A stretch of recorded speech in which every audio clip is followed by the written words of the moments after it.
All right. And we are live. The last word, afternoon/morning edition. With myself, LordCognito, Who are you again? I Ebontis, didn't catch that. Just in case you didn't know, it's LordCognito. Myself. Myself, just good. English teacher, Ebontis, live on the scene with all our corrections. Okay, no, this is a question for chat, real fast. If I ask you a question, do you live in an apartment or a condo, and you say building, does that answer the question? Leave a comment in chat or below, because that could still be both of those. I love that you were bothered with that. And of course, the lovely Tie Guy Travis. How are we doing, sir? The engaged and soon to be married Tie Guy Travis. I asked the question and did not mind your answer. Ebontis was the one who had to interject on my behalf. How dare you say building? Although I agree, you did not answer the question. I did not answer. Thank you. Yes, I think he was doing it strategically. I think he was doing it to maybe he didn't want to let the internet know where he's living. You know, like he was like, I'm in a building. What more do you need to know? I'm off the grid, bro. Off the grid. Okay, I mean, I live in a Faraday cage. That's where I live. I live in a Faraday cage. Yeah, that. Yeah, building is like trying to hide something. Yeah, it's like what? Yeah. What if I didn't want to disclose that? Yeah. You have literally slept in my house, man. Shoot that. No, actually, I was in. And the this middle was of doing, pre-show like, on top of that. So I'm very maybe bad. That's why.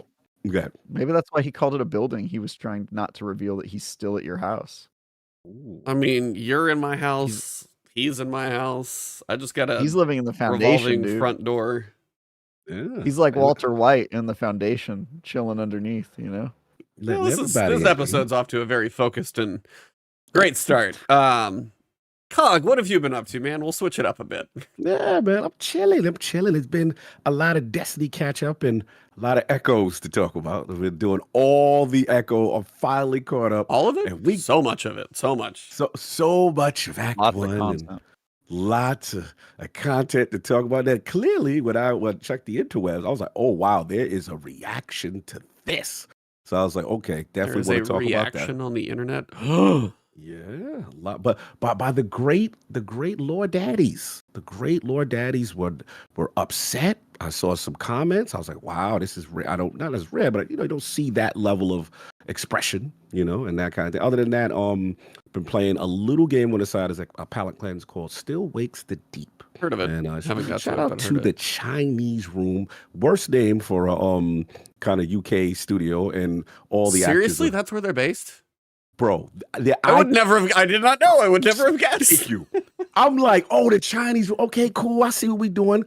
Then I'm like, man, this has, because the reason why I mean, are they based in like Koreatown or something in there? Like, I mean, come on, what are we doing here? Yeah, they're based out of the UK. The Chinese Room is it's a computer science theory or. Okay, so it's like an expression, like it's an argument. I would say it's like it's like kind of a theorem or something in math, kind of same idea. Yeah, it's the idea that a computer program can't have a consciousness. So kind of like getting almost towards the AI kind of philosophy thing. So it's sort of like naming your studio like the Turing test or something. Yeah, exactly. Yeah. No, thanks for the clarification, because I was like, they had the worst name for one of the funniest studios in a different location. But no, it's really cool. The reason why I tried it is I was recommended by a friend, just casually having a drink, and he's like, yo, it's the best voice acting in gaming. So immediately my defense goes, relax. The best in gaming, like really? So I gave it a shot, and I will say this. I guess for me as a person who I don't hear Scottish voice actors a lot, and this game's it's horror games based on an oil rig. You start off and it's like conversational Scottish. Like you could tell like they're talking like you're on, like it would be the equivalent of like American construction workers. It's a slang, it's a grit, it's a vibe. Like it's that in Scottish, and it is very authentic. It is extremely well written. Engine is okay. It's a mix of like The Thing met Alien Isolation, and then when it goes left, it's very claustrophobic. There's platforming involved in it. I don't play a lot of horror games, but a cool mechanic is when you run, you press in the right analog and you can immediately see first person, what's behind you, what's chasing you, that kind of thing. It's not like combat where it's dead space and you're doing this. It's like, hey, pick up this object, throw it to distract so you can get. But the voice acting is amazing. I have to admit, and it gets better and better. And he talks all the time. And yeah, the game starts you getting fired from your job, and it's absolutely hilarious. So look, it's on Game Pass. It's like 6 hours or so. I'm more than halfway through. I'm gonna finish it, but it's good. I do like it. A little rough around the edges with the control and the graphics, but I do like this game. So still wakes the deep. If you got 6 hours to spare, a little palate cleanse, go check it out. I really, really like the game. Nice. Cool. Travis, what have you been up to? I have some idea, but what have you been up to? Yeah. I'm working on 2 reviews right now. The first one is called The First Descendant, which comes out on July 2nd. I don't think I can talk about it yet, but my review in progress will be live on July 2nd. And then it is a live service looter shooter, free-to-play type game. So like Destiny, my review isn't going to be completed until after the game is out, once I have a chance to like dive into endgame. But I put 45 hours into that game over the past week, so I've played quite a bit of it. All that progress is now deleted, so I'm gonna have to start over like the rest of y'all. They do that with all live service games. They do that with Diablo. They do it with Destiny. So I'm pretty used to it at this point. But yeah, I'll be starting over that loot grind, and I have thoughts. I finished my review in progress last night, so that will be available on July 2nd next week. And then I'm also reviewing Sea of Thieves, which we are doing a 2024 re-review of that. So I started diving back into the Sea of Thieves and getting caught up on everything I've missed there. And then aside from that, Teddy's going to be at my house tonight because tomorrow we're driving to my bachelor party, which I'm going to be at this weekend. So got that going on. Should be a good time. What happens at a Travis Northup bachelor party? No man can say. No man can say what that will bring. What happens at the bachelor party stays at the bachelor party. As it should be, sir. As it should be. Yeah, but mine's not going to have any of the lascivious stuff that you would really hope for in a bachelor party. No, you're just not going to talk about like the D20 the nat 20 that you hit on that one moment. Yeah. That's all. Yeah. Well, yeah. My only inkling is that I think because Teddy is driving, he's bringing a bunch of equipment. I think we're gonna do like a LAN party, something, maybe some Halo, and then I think we probably have tabletop RPGs in the cards. But yeah, it's probably just gonna be a bunch of nerd stuff. I remember at one point, pretty much what mine was, a bunch of guys hanging out and playing games. That was literally it. So mine is low key. My best man at one point pitched the idea of hiring a stripper, and then when she shows up, just handing her a character sheet and being like, "So you're a bard." Just like, that's great. and just like making her that should happen. Her sit down. Oh my God. That's awesome. Like you sit down and play D&D with us, and not strip. You're fully clothed. You need to hire just a voice actor. They show up. I'm here for the bachelor party, but like they're in character the entire time or something. Yeah. That was a joke. I don't know if that's actually going to happen, but it was at one point proposed. Funny. So that's pretty great. Me, yeah, it's like I'm kind of eyeing The First Descendant for July 2nd, Once Human on July 9th. Played a little bit of something for #sponsored #ad, however you want to do it. It's called Terrace Land, and if you picture World of Warcraft 20 years ago when it came out, it's kind of like where this one's starting out. It's a MMORPG. It is free to play, but it's actually on your phone. And the way it just kind of cracks me up more, the idea that one, it's free to play, but two, the UIs are completely different between PC and mobile. Crossplay, cross save, cross progression, all that stuff. So if you play at home and then take it on the go with you, you can. But it's more the idea that like I remember playing games like this and was like, there's no way something like this would be on my phone. And now it is just on your phone. If it's optimized well, it's running. And if your phone is now one of the more modern ones, some of the stuff is there. Now, I saw something where, what Resident Evil, I think Resident Evil 4 like came out for iOS for like $60 or something. I think that was one of the whatever some recent Resident Evil came out and it was like $60, and some people were like, oh, they don't seem to be selling well. And I saw somebody reply saying, I'm not going to pay more than $15 for a mobile game. It's still a mobile game. I'm not going to drop $60 on a phone game, at least not yet. So the fact that this is free to play seems like pay to look pretty kind of thing. So if they can keep that line drawn, but I mean, when in a dungeon, you actually had tanks and healers and DPS. I mean, it kind of scratched the old MMORPG itch. It was just fun to jump in. I played for like 5 hours and I was already like level 31. So it's one of those that I did not expect to play cover or otherwise, but it's also just kind of interesting to think of when I was playing World of Warcraft and now the fact that it's just in my pocket, almost the same thing is wild. Yeah. It is kind of crazy. Been watching all the chaos about Shadow of the Erdtree, which I have not touched. I will get. I haven't been able to, so it's just I've been busy doing other things, and I know I'll get to it when probably most of the dust settles. Of course, I want to. I know. I put like 100 120, 100, probably 120 hours or something in that before. Beat just about everything I could find. I've got Moog cleared, like my save is ready to probably walk over there, but yeah, I'm pretty sure I'm just gonna get slapped all over the place when I walk inside there from what I hear. Heard it was a controversial nerf. Yeah, there's a patch that I've actually not downloaded because it's one where I think they tweaked the difficulty a little bit. I'll probably end up having to download it just to play it. I think it was the scaling of. So in Shadow of the Erdtree, they did an interesting scaling thing to where when you go into the new zone, there are items you can find that help you scale more to the level of the zone, but they only affect you in the Shadow of the Erdtree like expansion area. They don't affect the main game. So whether you level up over here, if you're missing these things, even at like say level 150, you're going to feel still fairly weak until you find more and more of these things. So they're trying to incentivize people to go find those so they can kind of level up with things as they go. And when I play stuff like that, I'm going to go wander around every random nook and stupid cranny to find a lot of that stuff. I probably won't find it all, but I typically find a lot. And it seems like the scaling, if you do find them all, it's like 5% difference in the end. Kind of in the middle, there's a peak where you would be stronger than you would have been with the patch, but it is very funny to hear, oh, Elden Ring's too hard now. I'm like, what happened to the internet? Like, why? But I also saw before the game came out, yes, skidly fragments. Yeah, I've heard all the names of those fragments, the skidoo tree or something like that. I forget.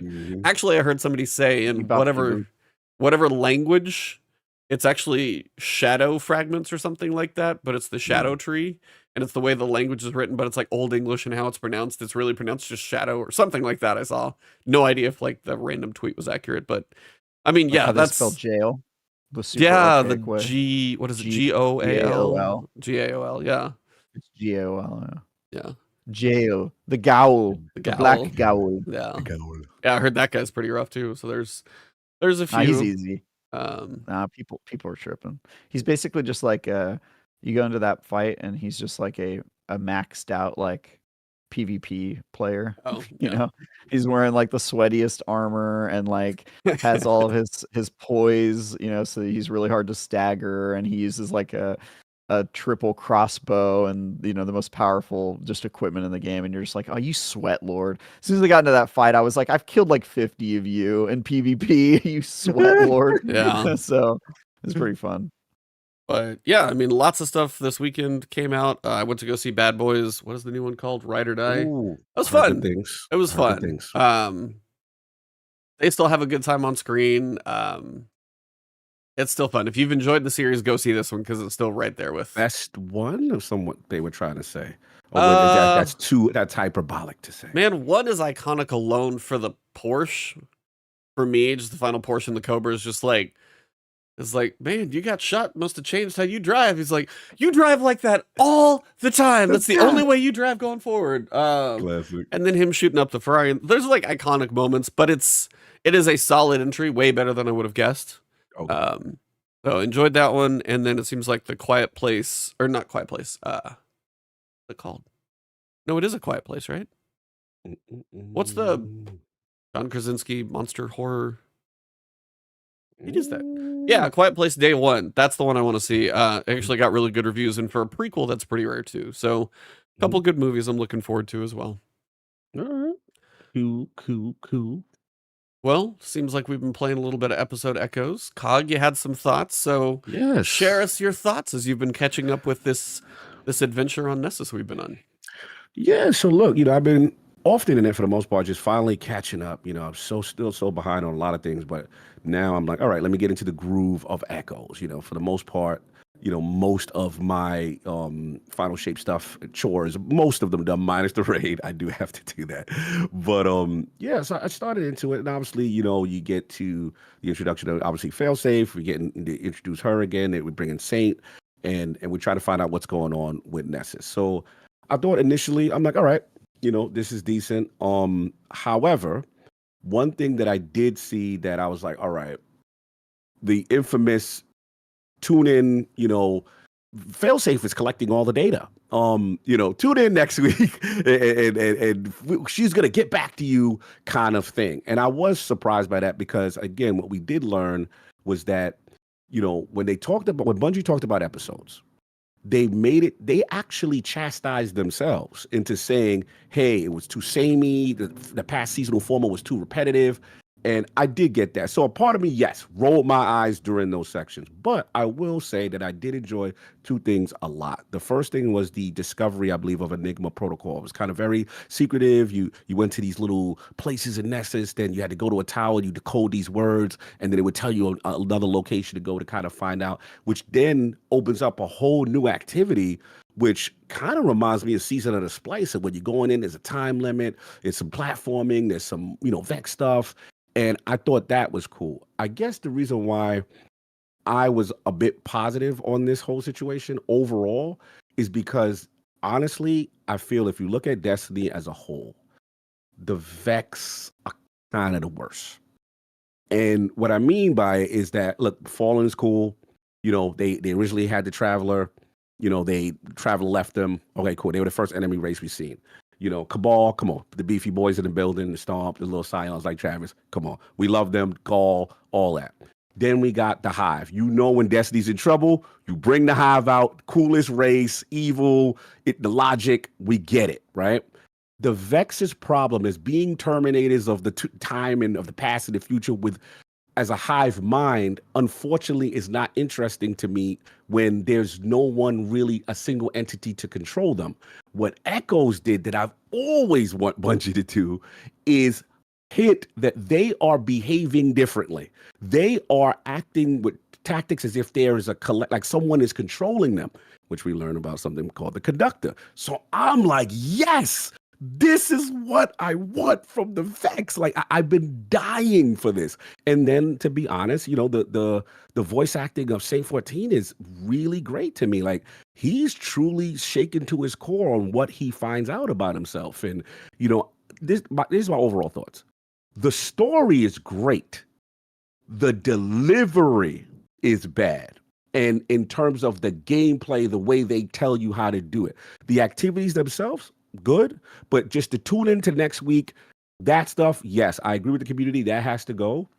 But overall, I have to admit, I'm kind of excited for it. And I guess my dissenting opinion is that Final Shape. We literally haven't even said our opinions yet, but go ahead. I'm talking about not to you guys, to the community. Okay. To the community. I'm assuming I'm on an island on this. I already know. My overall thought is this: Final Shape is this full course meal. You took me to the steak spot. It's like you gave me all this. I'm like, oh, okay, baby. Then you say, yo, we got some dessert for you. All right, cool. This Echoes. All right, cool.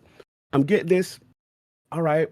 This is kind of feels like dessert we kind of get, but you presented it nice, nice feeling, nice. It tasted nice, but just a little bit, and you're trying to stretch this thing out. So that's where I'm at with it. I get the vitriol, but I was just surprised at so much vitriol. And again, the final thing I'll say is what this showed me is Bungie's rope is very short. And maybe that's a good thing. Maybe that's a good thing that the community is like, bro, we celebrated you, but the honeymoon phase is over. Don't ever do this delivery type again because it's similar to Seasons and we're mad. All right, now my rant's over. I got it out. That's how I've been feeling while I've been watching the videos and the lore guys, and shout out to Bio, shout out to Mylan and stuff like that, who were pretty upset, some kind of thing. So I guess that's why I was surprised when I was watching a little bit, but I'll let you guys cook. I know the thoughts are there. Travis, thoughts on Echoes being as we have now finished Act 1? So I've seen none of the online rage. This is all news to me. But I'm very happy to see that people are finally catching up with me, that the seasons are bad. Because make no mistake, this is a season. It follows an identical model. I think, I haven't looked at why people are upset, but I have to assume that part of the reason people are upset is because of the expectation, which Bungie did to themselves, as they mentioned so many times in so many interviews, that this was drastically different and that it was, we're completely changing up the model. It's going to feel totally fresh. And that was seemingly complete bullshit, because Act 1 has been season to a T, same model of upgrading a new vendor and doing weekly chores, where you're running around doing public events on Nessus and reusing areas and that sort of stuff. The story so far is pretty bad, man, and I think Cog is living off of that hopium. He's hoping that it's going to turn around in Act 2 or Act 3. I like the story, bro, and I'm not doing that. You like the story in Act 1? Yes, Act 1 story is good to me. It's really good. Okay, I think that's hopium, but the story's pretty bad. The story right now is, hey, we went to Nessus and Failsafe said that she needed to get data, and then we collected data, and now Saint 14 is having trouble. I'm okay with people being like, look, it's Act 1. Act 1 often isn't that interesting. That's totally fine. And I still have hope myself that they'll turn around Act 2 and 3, that they'll give the Vex a voice and some sort of name or face. That would be great if they could do that. And I think it could turn around the Vex as a faction. But I think if you're just being honest with yourself and looking at what we've got so far, we've got a pretty lame activity with some really questionable mechanics around when we're supposed to be collecting our flowers. We've got some of the most changing, by the way. Yeah, which they're working on changing. We got some of the most humdrum chores in terms of the quests that you have to do in between each week, where you're walking around collecting things on Nessus and doing truly some of the most boring shit they've ever put into Destiny. And you've got a seasonal model that remains completely unchanged. So really the only thing I've played in the season, the highlights of the season are that Failsafe is a cool character, and I'm glad they brought her back. And that second activity, Breach Executable, I think it is. Yeah, what am I forget the names? Enigma Protocol. I always forget the names. Enigma Protocol is a sick activity. It's a little hard to do matchmaking because people really don't know what they're doing in that one a lot. But it is cool. But aside from that, I mean, I would say this is pretty par for the course for seasons, which is that seasons are usually pretty bad, and this is pretty bad. So I'm not surprised, but I'm also not overly. I'm not more disappointed than I usually am. I think the reason people are more disappointed than they usually are is because of the promises that were made by Bungie that seem pretty hollow right now. And also the fact that we came off of a 9 out of 10, and this is the typical 5 out of 10 Destiny season that we get every single season. So, I'm not begrudged or angry at this. I'm just sort of this is a season. This is a season. They're pretty mid. They're pretty mid, dude. Yeah. I mean, there's a little bit of both of you guys in kind of my take on this one. When some of the dialogue is oh, we need to go save Saint, and it's come back to the helm, go back to Nessus. I saw that about this week, and you're going, all right, we were on Nessus. Why do we have to go back to the helm just to go back to? So some of even just the logic and way you work through the missions. I enjoy the rework of the Nessus planet, that we get to actually see the way it could look with more of the growth and everything that's not just the different color palette is refreshing to see. I hope that's permanent. I have no idea if it's going to be that way, but I actually do hope that that's a permanent change. When it's go to a zone, pick up 5 things, go to a zone, pick up 5 things, go to a zone, pick up 5 things. I think week 2 might have been the worst because one of them was just do bounties and patrols for the story.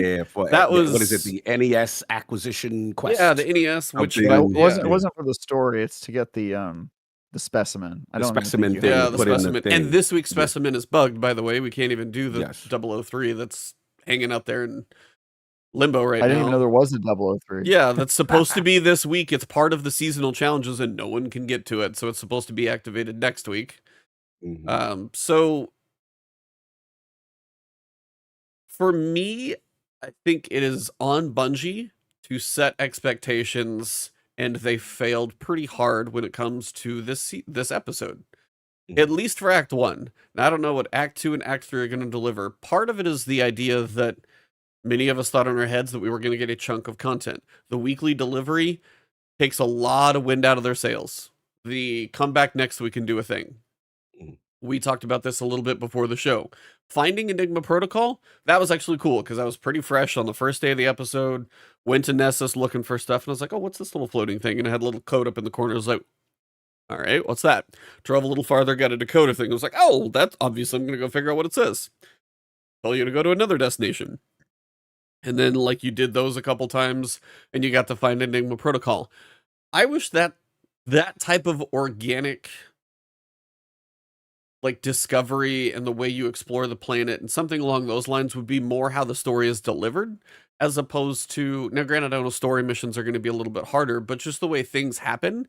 It's like, hey, if you're driving around Nessus and all of a sudden you, like, find something, that's a lot cooler than go here, pick up 5 things.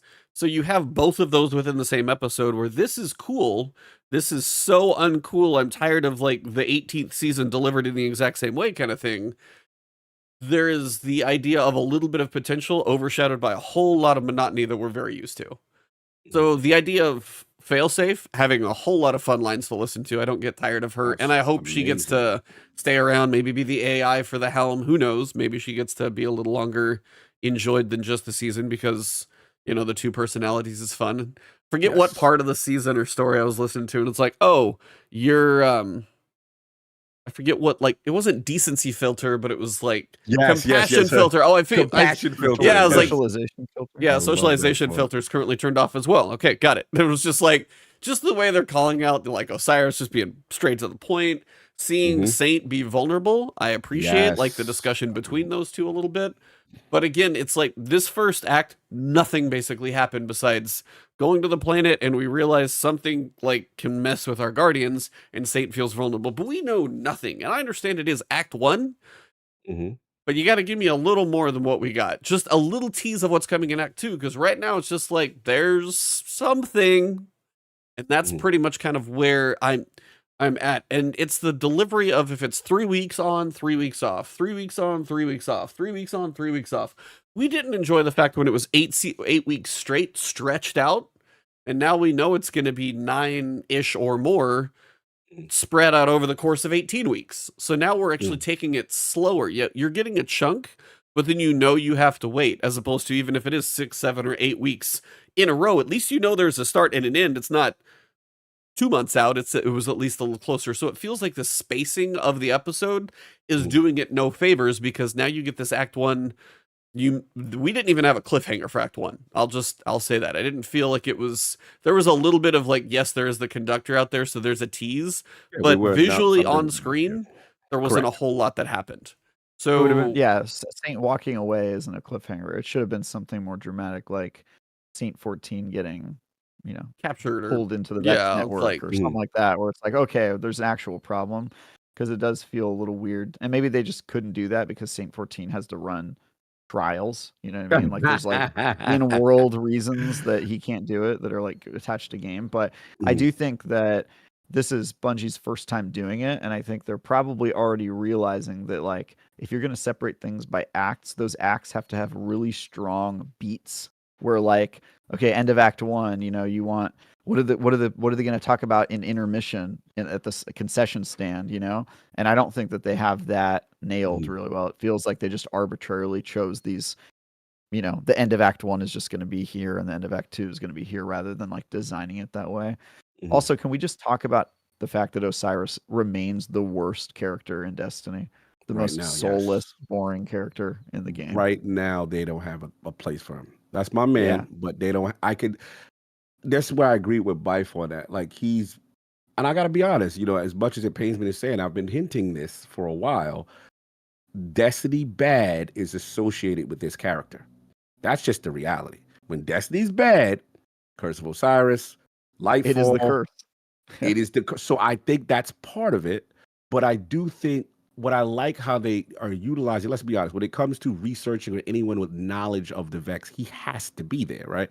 But we also dealing with a lightless guardian. Now, you can't put him in super dangerous situations. Yeah. So there's a part of me that likes that Sate has taken the forefront of it, because let's be honest, again, I guess where I differ, I agree with you guys on the delivery. They completely miss their whole promise of episodes are going to be so much different. And this is seasons, bro. Like this is literally the season. Like there's not much you change. The Reddit thread I sent you guys has so many like bold words and lines in there that just feel whiff.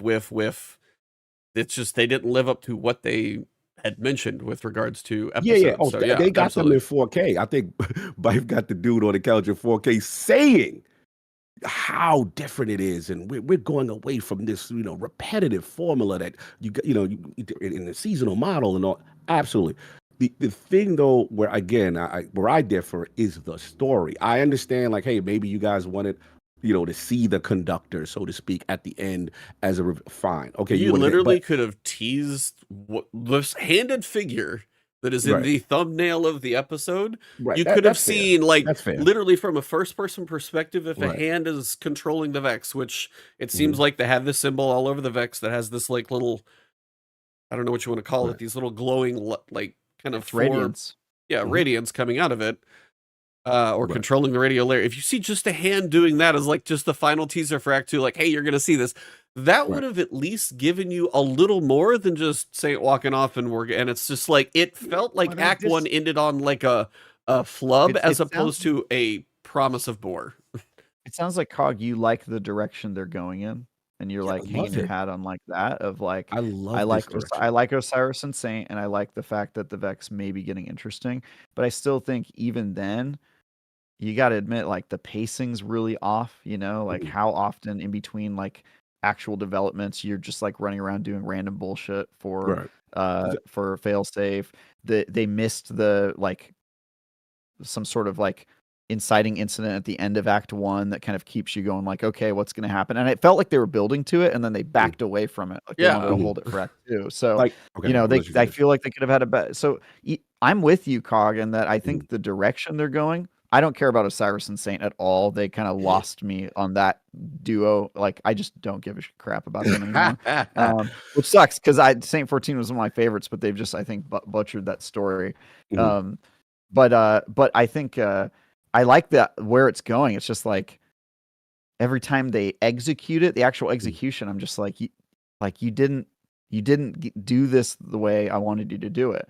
And so again, I'm hopeful. I'm hoping Act 2 and Act 3 are going to be like backloaded, and we're going to get a whole bunch of exposition and like new reveals and stuff like that. They have an awesome opportunity to do that. But it's just like the way they're executing it right now, whether it's the beats on the story, the oomph, they're missing a little bit of like oomph there, because you're doing the seasonal model. It's the hurry up and wait. Exactly, but they said it wasn't going to be the seasonal model, which I think hurts more. And then also just the fact that, like, if you're going to do something that big, like give the Vex a name and purpose, like celebrate it, make us feel like it's like a big thing. Don't make me figure it out in like, because you're kind of piecing it together as you do the Saint 14 mission, which isn't repeatable, by the way. I couldn't even do it with D after I did it. By the way. Yeah, but you can't replay it. Yeah. So many things are like one-off sometimes in this game. It is a little annoying. Yeah, because I looked at it as when you started to fight them, and then they're retreating and they're like, wait a minute, they don't never do this. Like, what is going on? Their behavior is so different, and I actually like the mechanics of the strike itself. But I get what you're saying as far as, I think for me, where it hit emotionally is Titan. Your man Saint is like, bro, he is the epitome of punch in the face. I'm nothing stopping me. To see him so broken and like, I'm a copy, I'm not even myself. This thing has shook him to his core. This is the most confident character really in the entire Destiny universe. So I guess for me, what carried it for me most, loud, I really analyze it, is the strength of the voice acting and the direction of where the story is going. But as far as the delivery, absolutely. I'm not going to push back on that part because it's the seasonal model. So yeah, it's going to be up to them to see how it is. Unfortunately, I think that with the way development is, right, all this stuff is already already this in the first books. episode is Yeah. probably going to be, and again, we got to remember, Mhm. I don't want to apologize for it, but Yeah. typical Destiny history is whatever is tied to the Right. expansion is the lightest, is the weakest season, and Always. episode may go with that model, and that just may be the division of resources and who's doing what and who's working on things. I know they have seasonal teams. We literally talked to Tom Farnsworth about that. And, they have the 2 teams that were working on them. It may be like the episode Echoes team. They'll kind of be polishing theirs, but a lot of them may be working on the Revenant, because I forget what the middle one's called. Yeah. So they may be working Revenant on and then Heresy. Heresy is the big one. Someone said something that I do want to touch on. And that's another thing that I like. I've always felt that exos are like not really, humans are in the law, we get it. Awoken with, Borisov, Aldrin, that whole thing. But exos really haven't had their place. And I like what they're doing. I hope that this thing is also Vex and exos could be controlled. Because I feel that would actually turn the law on its head. So again, call me super hopium then for a race that I feel is sorely neglected, always used as this mindless Terminator blob with milk juice in it. Ray Lady or whatever they call it. Radio And I'm like, man, you could do something so cool. And if I think where it's gonna go, man, it could be special. But delivery. I Delivery. think they already did. I don't think you're gonna get that. I don't think you're gonna get because I think they already covered the stuff that they had planned for Exo lore in the Micah 10 storyline. And if you haven't played through that, I do not want to spoil it because I did. Okay. Yeah. So that one, I think that's as far as they're gonna go because they touch on like how Exo numbers work and like some of the lore of like Cade's backstory and Micah's backstory. And I thought that was totally unexpected and cool. They're very unexpected. Yeah. I think if you were gonna get a story like that, I think Micah would be there. I think Elsie Bray would be there. I think you'd be looking at different characters. So this, maybe they just focused on the wrong guys because I like Saint 14, but Osiris just bothers me. Why he bothers you as the Vex historian? I wish he was cooler because he should be cooler. He's like supposed to be the rogue Vanguard member. And he just doesn't.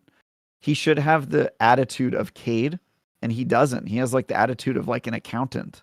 Yes, the man just bothers me. He's been broken, stripped, taken full control of by Savathun. This man has been through the ringer. He's like the old elder statesman now. Then why does he sound like he's filing for his taxes? I love it.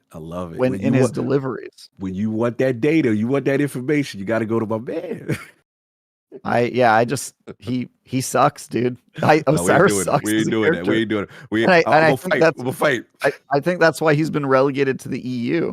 Like they save him for stories like this that nobody plays, right? But like, he should be really cool. He should be the guy who like goes rogue and acts recklessly and has all this trauma, and instead he's like, Saint 14, I like your plans for us in the future. No, don't do that. And I'm like, bro, we ain't doing that. We ain't doing that. Boring. He was that from the very beginning. When Curse of Osiris happened, he was always that rogue, powerful character with echoes and all that. Once his light was stripped, that's it, bro. You gotta. It's the same thing as Zavala. We ain't gonna be seeing. If we think we see Zavala outside a lot, those days are over. Like it's not gonna be there. So are we justifying him being a boring character now? Well, when your light has been stripped and you can kill and be in the final death, yes, you're not going to be as interesting anymore. And again, my man was violated in the worst way. Literally taken over. Stop the taxman glasses. Literally taken over. And an imposter. Like, that is the most disrespectful in a dope way. That's why I love the Savathun character. She was so amazing. She took the most trusted character by everyone and now relegated him into this husk of a remaining Osiris thing. was not the most trusted character by everyone. Your argument is that he got stripped of his light and went through all this trauma, and so now he's going through stuff. Yes. But I think you're forgetting a little bit of a middle act where he was the coach from Rocky. And he like did a training montage and was like super, high energy, up in like, yeah, you can train, you can do the strand, and you can do the strand, not him. Go guys, But you do it. I can't do anything he's anymore. supposed to like he know can do the strand. He can use dark, bro. Yeah, that's Bungie fault. We ain't get to see it. I see Zavala using his. I agree with you that it is Bungie's fault. Man got relegated to he can't do nothing now. So I give you that. No, he should be able to show strand because he have power over it. Yeah. I agree that it's Bungie's fault. That's my point, is that why is he this useless, broken, sad, poorly delivered character who just is always the most boring person in the room when he should be super cool? He should be. But anytime he's on screen, I'm just like, yo, this guy's got nothing to offer the story. St. 14 is carrying right now. And a robot is carrying, has more emotional depth. No, not just the EXO. I'm talking about Failsafe. A robot is upstaging him emotionally. She's cooking. How is that happening, right? She's and cooking. So they have to figure out what they're going to do with the character. I thought, to be real with you, Travis, I thought they were going to kill him off. I thought he wasn't going to survive Final Shape. I'll be honest. I've always said that. So I will agree with you. I don't know what his direction is as other than a Vex historian, and he's not in the field. They're not doing anything with him with Strand, which I thought they was going to do. So I'll give you that. It seems like they have no place for him. I mean, if there's like if he pulls out Strand in like a cinematic to save Saint, if he's in threat in the end of the second, he sacrifices himself for Saint or something with this big Strand thing that he does, then maybe. But I'm like, right now, yeah, he's just like, you know, angry man on a bench. I can't fight you guys right now. I agree where the character is now, but I push back on where the character was. He was always cool and dope. It just things now devolved to this, and I don't know where. I'll agree. He had potential in Curse of Osiris. I just don't think that campaign was pretty bad, and you know, and then after that, just every beat after that has made him less and less interesting. And I'm just like, yo, I can't look at this guy anymore. It's been too many years. No, that's fair. That's fair. But he should be cool. He should be cool. I agree. Well, as Synergy said, Failsafe so far doing some hard carry in this episode. Hard Failsafe's putting in some work. Shout out to the voice actors who's putting in both sides of that. It's been pretty great. Personality switches off the chain. And just like the random call-outs, just like straight up bashing Guardians for, your decency filter is off, or whatever that line is. I'm going. Yes. You know what I think it is, Cog? What is it? Osiris in the lore, if you read the grimoire, he is Master Chief in the games, in the books, and then if you see him in cutscenes or in seasons, he is Master Chief from the Halo live action TV show. That's the difference. It's like when we haven't seen his cheeks yet, so it must be season 2 or something. I mean, his cheeks have been heavily implied at many points. All up in those cheeks. All right, that's fine. See. That's where I'm at with it. That's an inside joke. You had a funny last word way back in the day about things in control relationship. That was hilarious. Remember that episode? Been a minute. That was a funny episode. Salute to that. But yes, for me, the potential of what's going on with Vex potentially having a figure with the idea that there's just like the rework of Nessus. What is this? I like. Wait, keep going. I like. No, I'm just saying there is some potential, but right now it landed like a thud on the floor for Act 1 for me, and Act 2 and Act 3 need to build into something, because partially this for me as well. I honestly can't decide if it would have been better or worse to be all one act at once, because it would have been like, go there, do breach executable, find a few things, go to Nessus, pick a few random things, go back, do it again. That's kind of where the episodes truly need to shift things up. Because the way this is delivered still is in the seasonal model of your weekly, do a basic activity, go do some bounties. Week 2 does not... You can't apologize for for week 2, because they just did that. That is the epitome of filler. Go do bounties and go find things on the planet. Now 3 with the rework destination, I'm like, somebody's putting in work on Nessus, like redoing the entire destination, doing the look of it. I'm like, where is this? This better stay. And this is one of those annoying things, is we'll see Nessus get this like completely new palette and everything like that, and then I feel like at the end of the episode it's not going to exist, and I'm going to be a little annoyed because I like the new look. No, I like it too. It's just I don't know. Act 2 and Act 3, as Travis said, they need to swing big. I'm hoping they do. And as these are like standalone stories, I also worry that they're going to have like no implications to anything, which is a big worry because they said you'll be able to play these episodes independently of each other and also probably independently of like Final Shape. They have implications of what Final Shape did to the world, sending these echoes out. But right. I worry that they're going to have no long-term. This is going to be a self-contained story. Maybe Saint goes through some revelation. Vex has something. Who knows? But then it's like, when it's done, is there going to be any world effect at all? And I worry that it's going to have that the end is going to be kind of not much. It feels like almost a villain of the week, and I hope it doesn't land that way. I just don't know if it will. Yeah, I mean, I think it will, because the way I look at it is this is a soft reset for each individual faction in a post-Witness world. They have to slowly now start to establish everyone. What happens here? And let's be honest, we all know the elephant in the room. The hottest episode that we're waiting for is with the Hive, with Xivu. What's going on with the relationship? Yeah, with the Dreadnought. For me, it's Frontiers. Ooh, that's really all I care about. It sounds well. I mean, we don't know don't know that yet. I'm just saying, of the 3 episodes, the Hive one going back to the Dreadnought sounds like it has the most potential. Right, but to Travis's point, what I read, what is it? The like? Elephant, though, right? Frontiers is the elephant. It's like, Frontiers. What is? Yeah, that's the big one.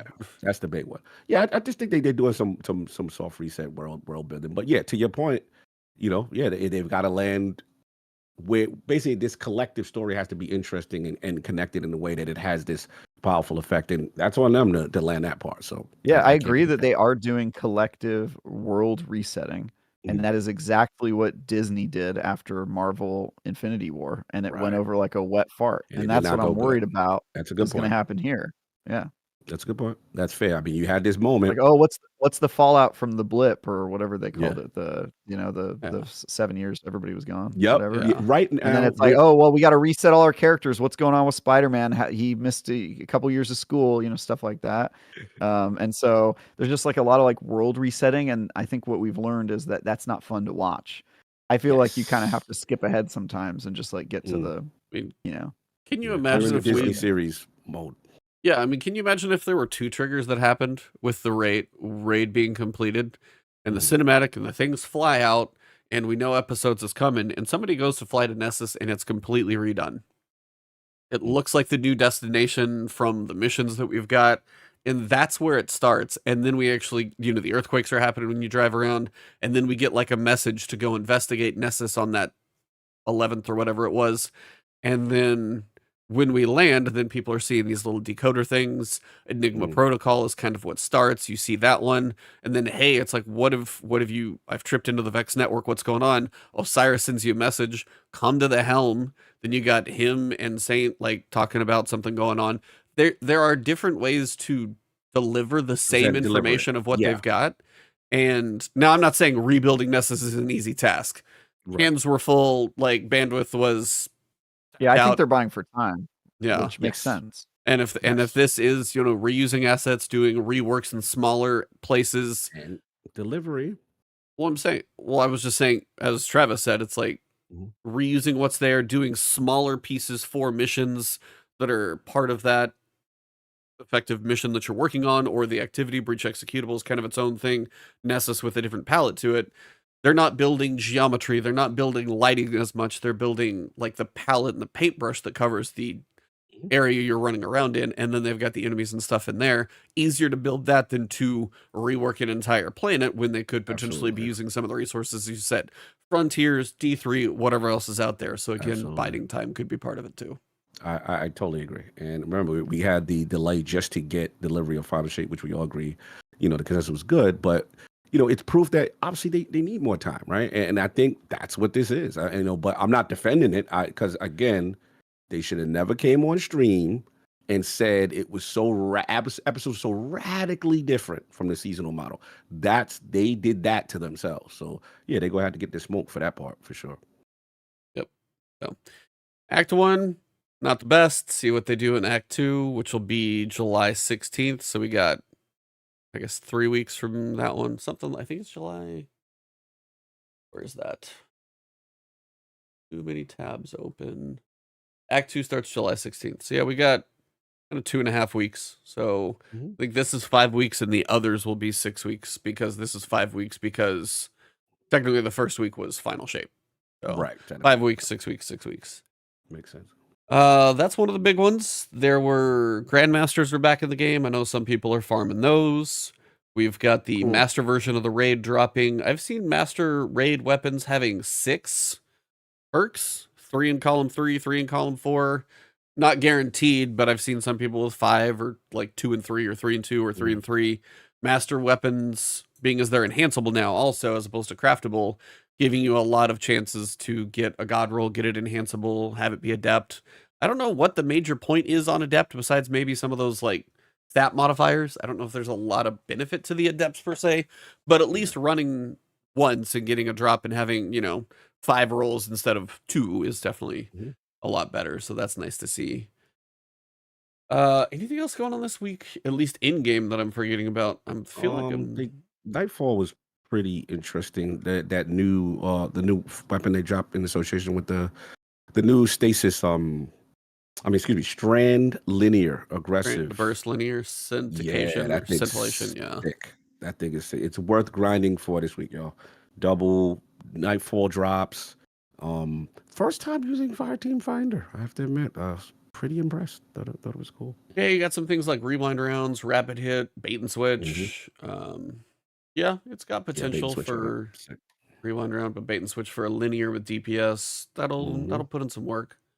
Yes. It does seem Enigma protocols rotating back and forth between the corrupted and the regular. We're back to the regular this week, so I gotta polish up kind of my efficiency on solo because I got the corrupted solo.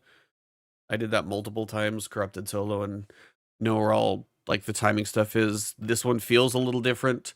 And again, I feel like the modifiers for the surges also have a weird rotation because I think the first week when I checked Esoteric's video, because he did it, God knows, like day 1 or something. I swear it was like Solar and Strand. The next week was like Arc and Stasis, which I didn't love, but leaned into Stasis, still used Red Death for keeping me a little bit alive. This week, it's Stasis and Void. So I don't know how the rotations are swapping through this activity.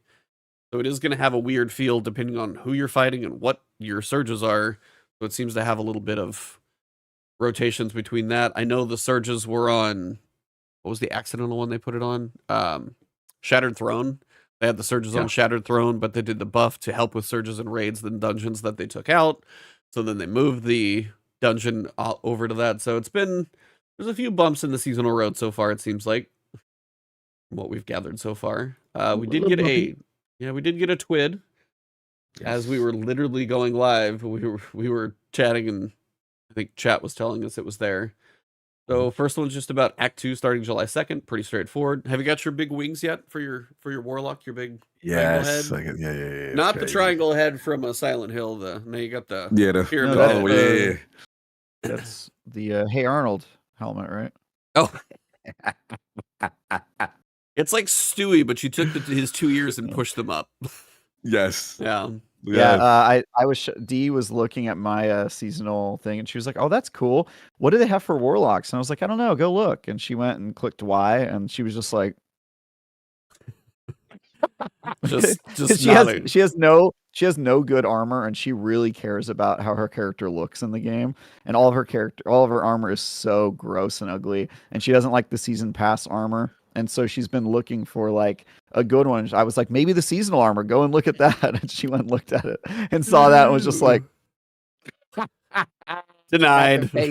That's a no. Honestly, Warlock armor, specifically the helmets, are pretty ugly. I'm kind of surprised. obtuse. So again, they've Yeah. been trying welcome to the world of Titans, where we have spaceships on our head, and now you guys got a little of that too. Yeah, But I mean, Titans have some pretty sexy helmets. I mean, would they say. do too. I'm saying we've had the spaceship era. I think Yes. the Warlocks Oh, are now okay. getting the spaceship Yeah, era. so she doesn't have any of the old stuff. Like if it's old and it looked good on a Warlock, she doesn't have it. And so I'm like, I don't know, maybe because she wants something with like horns or something cool, and I'm like, I don't know, man, maybe play the cookie event, you know, the dawning when it shows up at the end of the year. I don't really have any advice for her, but she's been playing a ton of the game, by the way. She's like a Destiny tryhard right now. She's fully caught up on the season, you know. She's like well on her way to getting Kostov. All right. Yeah, I get that then. The other thing we got is an update. Iron Banner, and I literally checked Twitter and saw there was some unhappy people with regards to this news. Iron Banner is going to now be a 2-week event and be the main PvP focus for that stretching time. Content. Speaking of we need a little bit more time. So we've had our 3 weeks of episode of Act 1, and now you're going to get 2 weeks of Iron Banner. And then we're gonna have what we all asked to be hot. And then we're gonna have Act to be hot, right? And then we're gonna have this was the sacrifice. Remember how Destiny players were talking about how there isn't enough Iron Banner in Destiny? Remember all those times we've been like, if only it happened 2 weeks a month. That's what we were missing. It was the first thing in the suggestion box. You see, they're taking care of the demand in the community that no one wanted. And then next episode, we're going to have 3 weeks of story, and then we're going to have 3 weeks of Solstice. I don't know if you're going to see a whole lot during that. Wait, Solstice is back? Solstice, it's summertime, yeah. What we do at Solstice again? I forget. It tells you. That's the one where they be like, celebrate beating European aerial zone, right? EAZ. Now, do you think, totally jumping like ahead of the game here, do you think Solstice has got any bit of a refresh more than maybe a weapon? No. I think they were working really hard on the final shape. That's what I think. I mean, and that's fair, but that's they just passed, they got through college, they graduated, man. They try to figure things out, they're working on getting an apartment. They try to figure life out, right? I gotta give them time. I had a job the day I graduated from college. Not a big deal. Not a big deal, you know. Built different, I guess. I don't know. I did too, but I'm not over here bragging about it, so it's fine. 2 week Iron Banner, throw a little Solstice in between. Yeah, Solstice starts August 6th, so if it's July 16th, then you'll have July 23rd, and then you'll have like July 30th or 31st, whatever that date falls on. And then August 6th will be Solstice 1, 2, 3, Act 3. So I don't even know if you're going to see an Iron Banner in there. I don't know if they'll overlap that or if that'll be your time to play some trials, because that's the thing. I actually played some trials this weekend, forced my way through matchmaking to. I was trying to go for pinnacles. There are no freaking pinnacles in this game, man. You're right. There are not. I'm sitting here at like 2000. I just squeaked over 2007, and I'm going. And by the way, the annoying thing about that is when you play at something where light level matters and you bump up your weapon one number and your damage goes up like a decent amount. I'm like, okay, so my infusion matters, but let me try another weapon. I don't have the infusion fodder. God, this annoying loop we're back in right now. Go ahead, Travis. I wonder what you guys think. Could we take a 2 week Iron Banner as perhaps an indictment of trials? I don't know. It's half as much trials, right? They're reducing how often trials. I mean, it is interesting. I mean, I guess the question before I answer that question, I was going to ask E a question, which was, I have not stepped foot in PvP yet. I am terrified. How is Prismatic in these streets? Not anything to worry about. Really? No, it's not anything you need to worry. I didn't see it. It's not like they added any. It's not like they added any new powers, right? No, I saw healing grenades. I saw Kvastov. What's that? What's running these streets, right? Kvastov's popular. Kvastov is really popular. I'm actually using Kvastov in PvP. Rocket sidearms are useless in PvP. Yeah, rocket sidearms are way. I tried it; they suck. I was like, "Wow, this hits for nothing." All right. Yeah, all right. you have to hit them like 6 times to kill them. It's not worth it. Like with the call and undead it? Is that? Yeah. Wow. Yeah, it's real bad. It's real bad. So it's really not that busted at all. No. Oh, wow.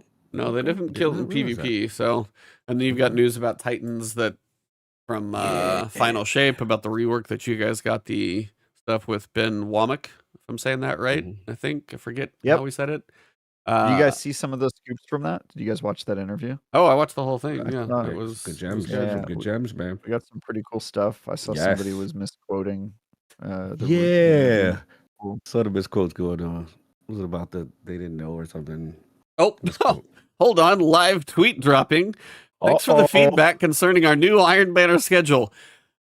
In the timing of this show, within 1 hour, I think, because the tweet dropped right when we were starting, right? So like an hour-ish ago. To be transparent, this is sort of an experiment as we feel at the new episode act structure. Under this new cadence of Iron Banner appearing for 2 weeks in a row, Trials of Osiris will experience fewer interruptions over the course of the act. In the past, Iron Banner would appear once every few weeks. Now, Trials of Osiris will be available for 7 to 8 weekends in a row before the next Iron Banner week begins. You'll still have the same amount of Trials Iron Banner to play. This is just a change in how things are scheduled. We'll be watching feedback.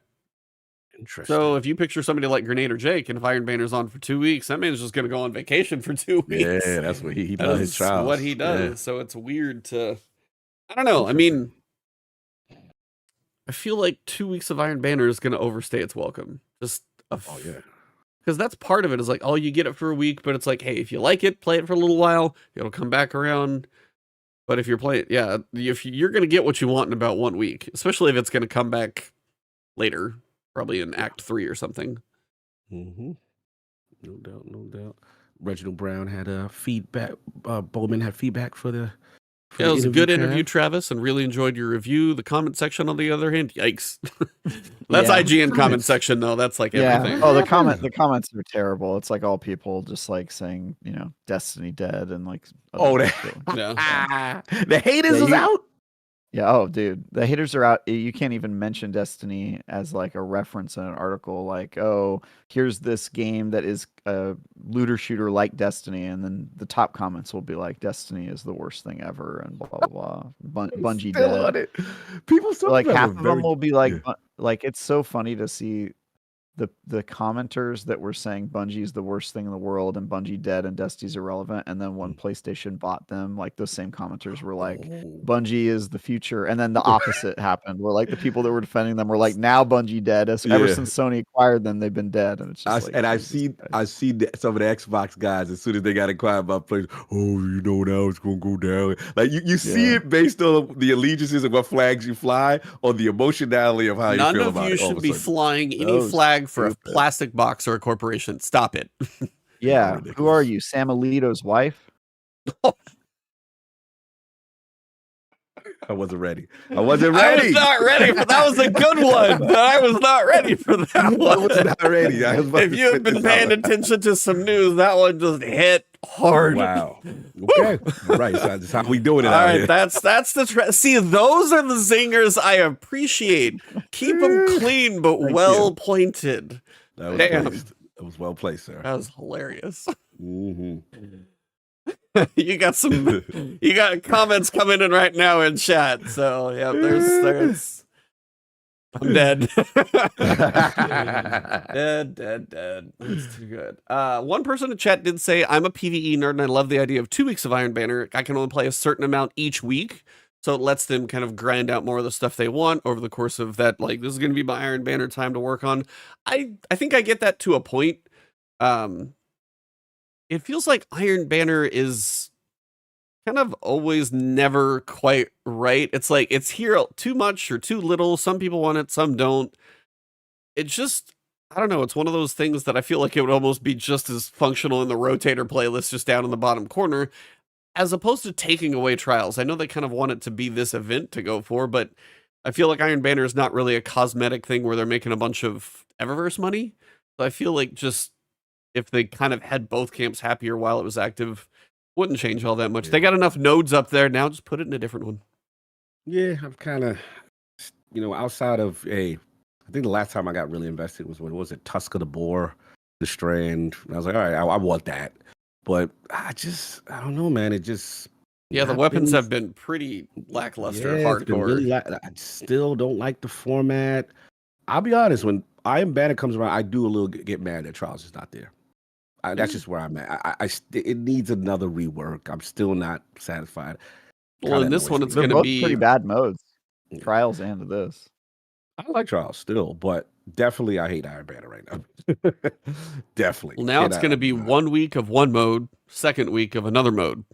Yeah. So instead of the choice And that they had Trials before, the other 2 weeks of the month.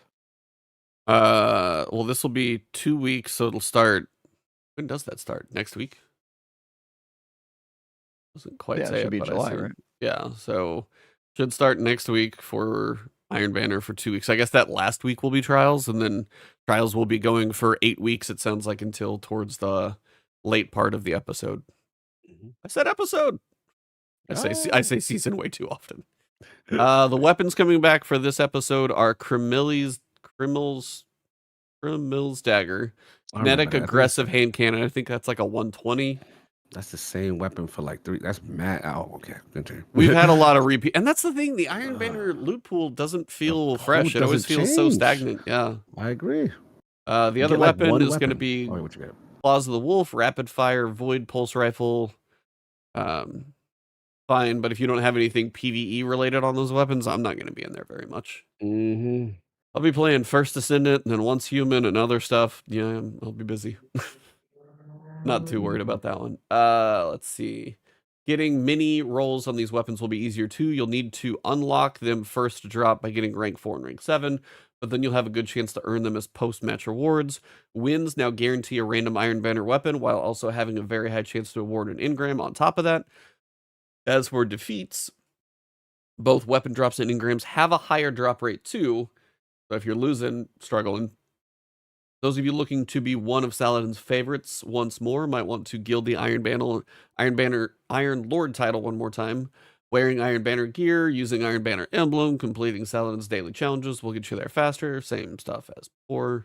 Sandbox updates, Kvastov and Red Death. Ooh, what happened? What happened? Recoil for Kvastov. It should come as no surprise to anyone who has used this beloved bullet bouncing auto rifle that there was something different about the recoil. This is the result of a bug. We intended to reduce only the recoil of the special ricochet rounds by 50%, but it was instead applied to the entire magazine. Some people were actually talking about this in reviews where it was saying it had hidden stats. I think Nomad was one of them for sure. It made the guns substantially easier to use than other auto rifles, and predictably led to a huge spike of effectiveness in Crucible. Told you we were seeing it everywhere. It's all over the place. Many players who have the weapon have commented on how good it feels in the current state, and we do not want to remove that exotic feeling entirely. Can I stop you? That sentence, if you cut it off, many players have enjoyed how good things are feeling. What we want to do is stop. It sounds like they want to stop the fun. If you cut that sentence, it's hilarious to read. Many players who have the weapon have commented how good it feels in the current state. That should be where it ends, period. We're going to leave it as is, have fun with the weapon. And we do not want the next follow-up is we don't want to remove that exotic feeling entirely. But the level it's at is objectively too strong compared to all other weapons in the sandbox. Incorrect use of the word objectively. Move on. English. I like it. It's objectively too strong. Subjectively too strong. For sure. That's a writer right there. That's a writer.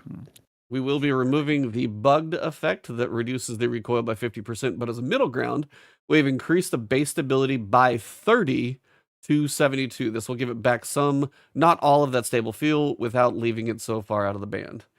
Ricochet shots, while bouncing rounds is fun in PvE, they're proving problematic in PvP with very high uptime and the ability to be buffed by orbs. The damage they deal both on initial impact and the returning bounces allows Kvastov to neutrally drop its time to kill down to the level reserved for much more difficult to trigger damage boosts. We want to avoid impacting PvE with this change, so we have reduced the initial bonus impact damage against players only from 15% to 5. We have reduced the bullet bouncing damage against players from 18.4 to 4.6 damage, leaving PvE unchanged.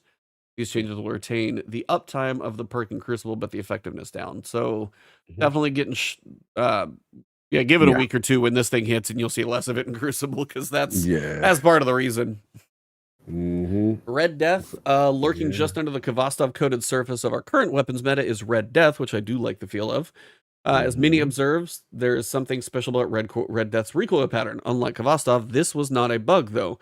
It was an intentional connection to the original Destiny variant of the weapon, like Outbreak Perfected utilized auto rifles recoil patterns instead of the more severe pulse rifle runs, giving them a tighter burst spread and higher ease of use. While Red Death is not as far out of line in terms of strength, the high impact family of pulse rifles itself is very strong, and having all the bonus stability provided by the special recoil pattern feels like overkill.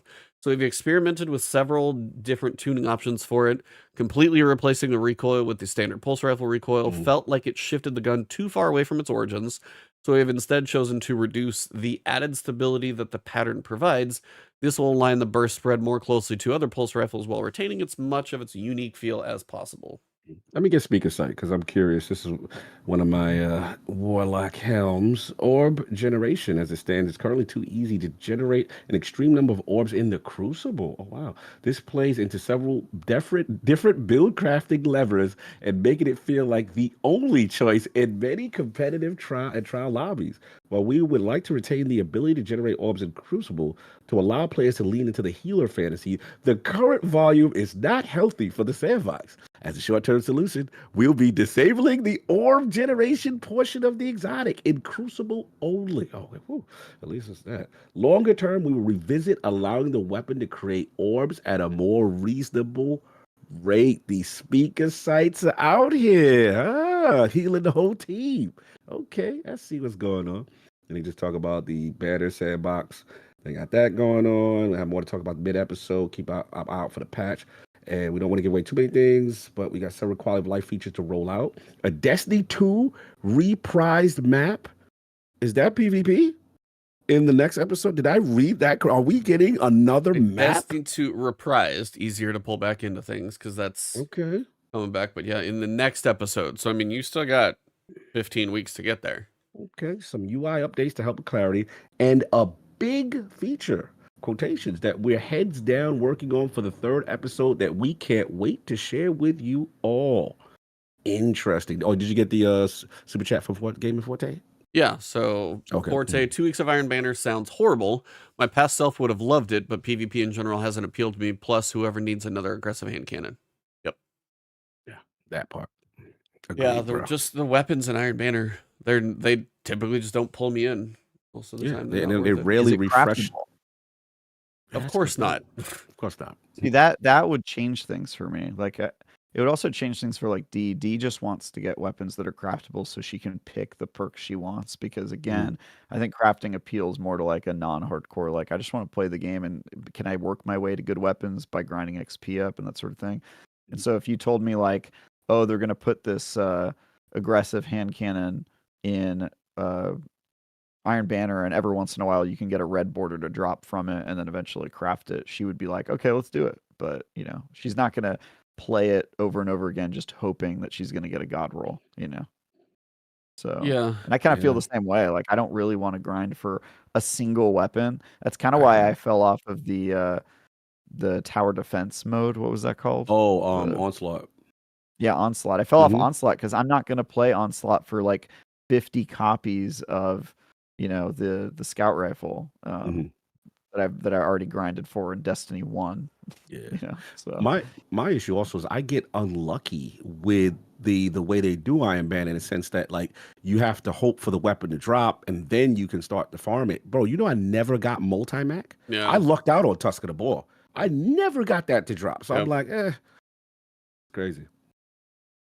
Some amazing Witness cosplay. Go check it out. That's actually pretty fantastic. That's sick. Bungie,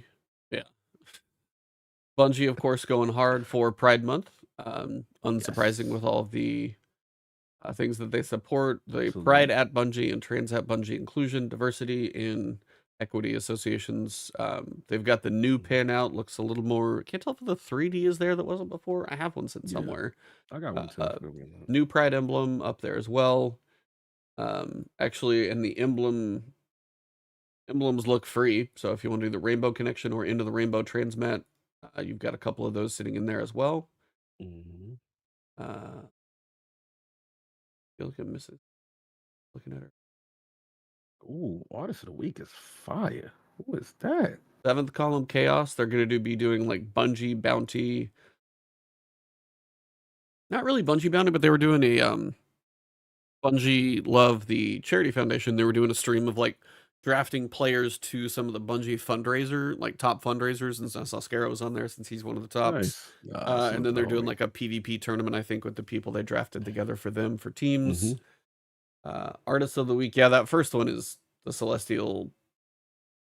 Looks like almost Lumina Celestial. That one's fantastic looking. But I think that kind of covers it. From what I can see, the known issues list has got way shorter since Final Shape, because I remember that thing was more than the page before. It's huge. Can I ask on PC, are you guys having this problem? The tower has been pretty horrible for me in a sense of like going into menus.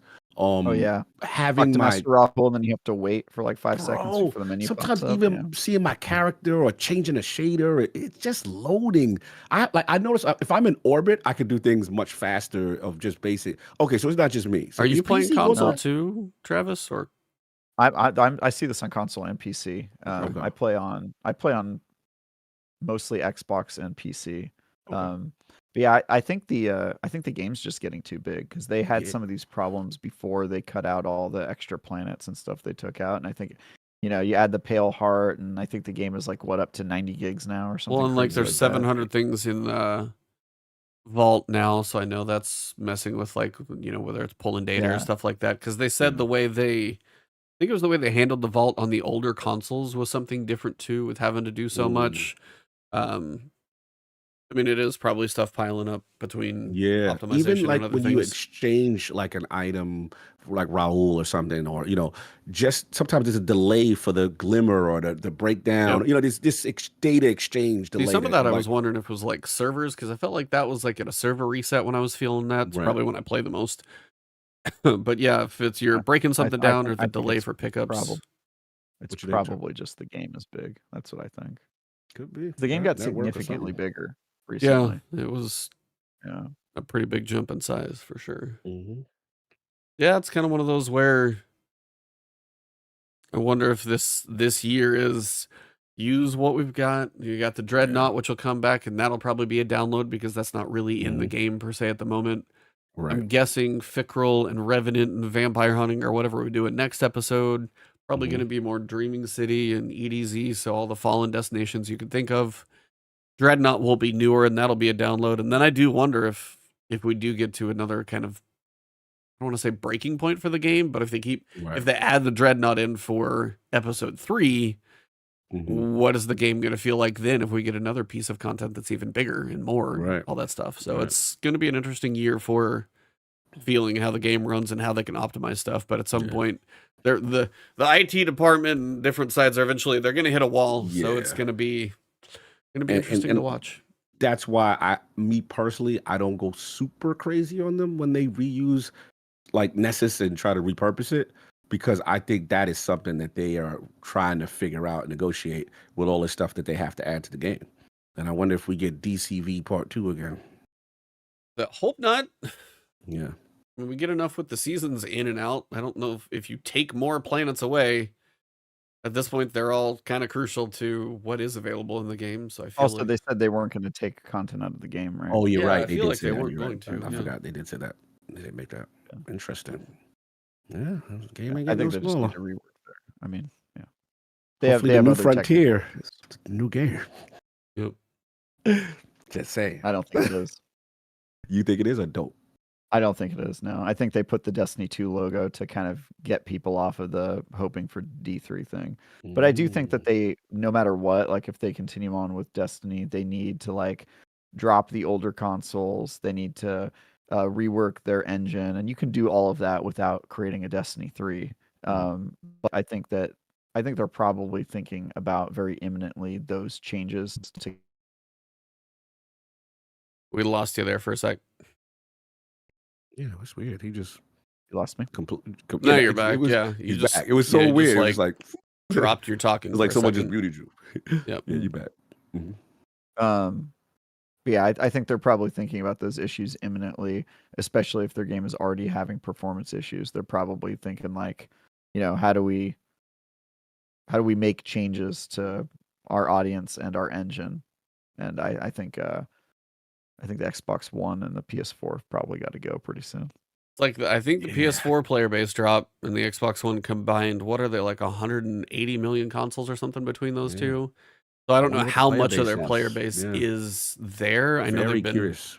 Yeah, I was like, I know that's part of their, your daily logins and however many people and your metrics and how many people are buying in the Eververse. And I wonder how much of their metrics are coming from old gen consoles. But at some point you got to cut the cord. You got to just move forward.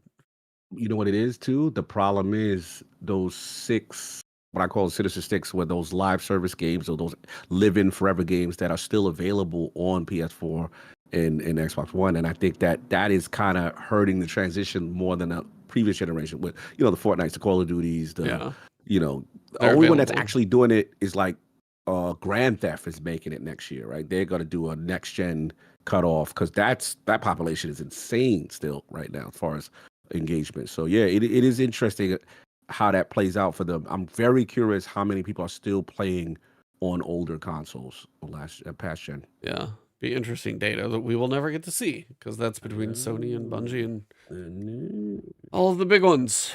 Yeah, a little shorter episode today, but I'm hoping for more in Act 2 and Act 3 and cross our fingers. If you're not an Iron Banner fan, might be taking a break, but you got things like The First Descendant, which I'll be covering. Travis is going to be reviewing. Once Human is a week after that.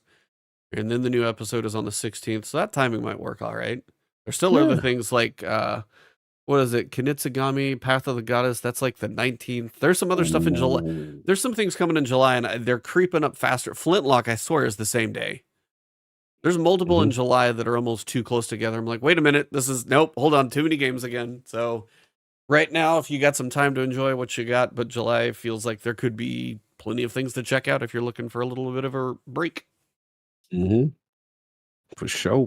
I didn't realize Path of the Goddess is that soon. I feel like it is. Honestly, it's one of those that like I could be completely talking out of my butt, but I got my eye on that game.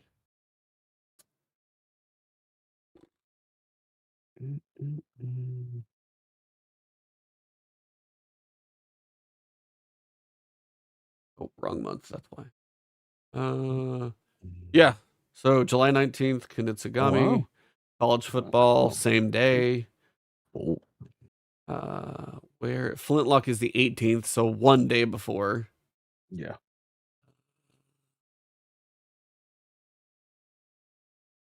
I feel like there was something else in July, but there's Angerfoot. That one looks funny. That's Devolver Digital. They always tend to. They usually pick them for a reason, so there's something there probably. Yeah, those are the two in the middle that I was kind of looking at, besides the later month. And then, of course, Star Wars Outlaws and Black Myth Wukong is going to keep my August pretty busy, I think. You guys catch that Acolyte episode this week? I need to watch that. I've heard it's... Damn. I haven't got to it yet, but I need to watch it. It's First 4 episodes were pretty slow. I've heard. Yep. Some dialogue's not great, but they've got a second half to win it back, and the 5th episode was pretty dope. So okay. Yeah. And I really like the actor they've got as the new Bad. Nice. Yeah, that's one I might check out. Shout out real quick to Zombie with the new super chat. Early time is throwing me off. Have a great one of the show. Off to Eugene to watch a friend compete at the Olympic trials. Wow. Damn.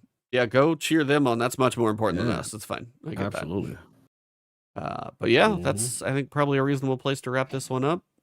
I don't know of a whole lot else going on right now. And there's probably plenty of people, and that's probably the one thing I'm not thinking about too much, is that some people are still just doing their final shape thing. Some people haven't got into echoes. The light start may be intentional because of that, and it may be one the of hardest those of hardcore to be already completely. I mean, Travis is already done. Like I just got there, so the average person is still buried into final shape. Let's just be honest. There's a lot in there, so I kind of get that. It's just one of those that's hopefully the other acts deliver. I mean, it's got to keep them accountable, because if you're going to promise a big change up and you get a feeling of next to no change up, it almost felt like a step backwards. Felt like other seasons had been better than the way this one started, worse than some of the evolution we had from Chosen and Caiatl, and as we've been seeing better things, and this one just, I don't know, didn't get things going quite enough yet. Yeah. So we'll Shout see. out to the community to actually, like I said, I was surprised at how vocal they were. Like when you see Biphenomally, like, nah, bro, that ain't it. I was like, oh damn, quick. They was on it. Like I was okay, Mylan. All right, so shout out to them saying, holding them accountable. Keep that content standard, that quality standard that we've seen, and we understand expansions and it's different, and getting someone engaged and keeping them week to week. But I will agree, as much as I personally like the story and where it's going, I will agree the way and the method that mimics this seasonal model, which they said they weren't going to do. No. They have to get the smoke for that, and it was cool to see the community quickly respond to that. Well, on this note, Travis, enjoy your bachelor weekend of gaming and nerddom. Should be a blast, I'm sure. Strippers and D&D, baby. Let's go. Coke. We don't know. Whole lot of sodas. You're going to be popping bottles. You said a whole lot of sodas. Yo, you said bottle service. Bottle service. Hey, get me another bottle from the fridge. Yeah. I mean, Travis splurged. He got the glass bottles. He went for the right. We don't the know right what we're stuff. doing. Yeah. Mexican Coke. Yeah. We don't know what we're doing. It could be a surprise. Maybe Teddy's coming over here right now to give me a lap dance. Oh, okay. I mean, I expect that, but what you doing now? It's your business. We don't know. So I don't know if so Teddy was asking me what he should get me as a wedding gift, and I was like, nothing, man. You're good. And then we started talking about it, and I remembered that a couple years ago he was in the process of helping me build one of my PCs. And he was like, hey, what case do you want? What case do you want? And he was like sending me different case options. And I sent him back a case that looks like a V8 engine. I already told you about this, E. And it looks like a V8 engine from that. And I said, what if you built me a Fast and Furious V8 PC? And he immediately looked at the case and went, this is the most insane case I've ever seen, because it's all curves and like it's horrible. It doesn't, those type of builds are awful. It doesn't look at like it would be easy at all to like actually build a PC into. And so I said, what if as my wedding gift, you built me that PC and you did it in a bald cap with the wife beater and the cross necklace. Oh my, we really doing it. And you did like a cosplay of Vin Diesel while you were doing it, like, I'm proud of you and Mia, and like just like totally like cast me as Brian and built me a PC. And as he gives it to you, he says, "We are family." Yeah, we're family now, So if any of you guys in the chat want to pressure Teddy into actually doing that, that would make my life a lot better. I expect pictures later. That will be fantastic. Obviously, if I get Teddy to cosplay as Vin Diesel, you're for sure gonna be. That's gonna be his profile picture. I'm just gonna hack it and keep it that way. My contact photo for him on my phone for sure. Well, on that one, I don't think I have anything else to add. I'll be playing some stuff online where I can, since my wife is going to be rehearsing for a show she's going to be doing at the end of July. So all of my evenings pretty busy for a good bit, but I got enough stuff to play. I'm just going to be busy covering everything I can as it is. So I'm not going to have a lot of downtime, but yeah, pretty usual stuff around here. It's hot as hell in Texas, and probably going to be indoors a lot. That's kind of where my 90s over us by us too. So what does it get down to? What does it get down to at night? That's the question. Because I looked up Colorado for an example. Curious. Lately, it's been like mid to high 70s lately. But for lows, for lows, which is hot for us. So it's like the AC's now, on regularly. Yeah, perma on. We're hitting that 92, that 95. Surprisingly, got a lot of rain yesterday, which was like a weird thunderstorm, which was actually a nice break. I was like, oh God, this is cool. But yeah, no, other than that, for me, like I said, finishing up Destiny chores and then getting ready for ILP Sunday before the holiday. And we will have Fighting Cowboy. I'm looking to talk souls with Oh him. man. Hell yeah. He's the man. He's the man. And we've been talking for a while. Want to get some Erd Tree knowledge and talk about the patch and the community and reviews. And I like good dude. Yeah, good like, dude. If you guys haven't seen his content, a lot of souls, a lot of guides and things like that, but just a good dude. I even reached out to him just kind of briefly about something, and as big as he is for still shooting me a reply, no, hats off. Just good dude. Good dude. So yeah, finally making that happen. That'll be fun. And then getting ready for a holiday weekend. A lot of birthdays I got to attend and things of people I got to see and stuff like that. I usually all my friends is all tied up right before July 4th, so it's always a busy time for me. Oh, that's cool. Yeah, we have excessive heat warnings because it's 97, but with the humidity and everything, they have the heat index maxed out to feeling like 111. That is the feels like temperature. But yeah, for the next foreseeable like 14 days or whatever the projection is, the low does not get below 80 degrees.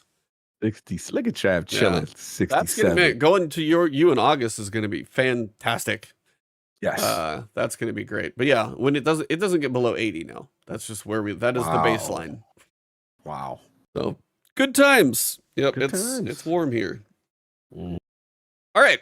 Well, on that note, thank you guys for joining us for episode 301 on this Thursday afternoon. Enjoy your afternoon, evening, or morning, wherever you guys are at. Thank you for being here. Thank you, chat, and my hosts as well. Always appreciate the time. For this episode, it has been the last word. Last word.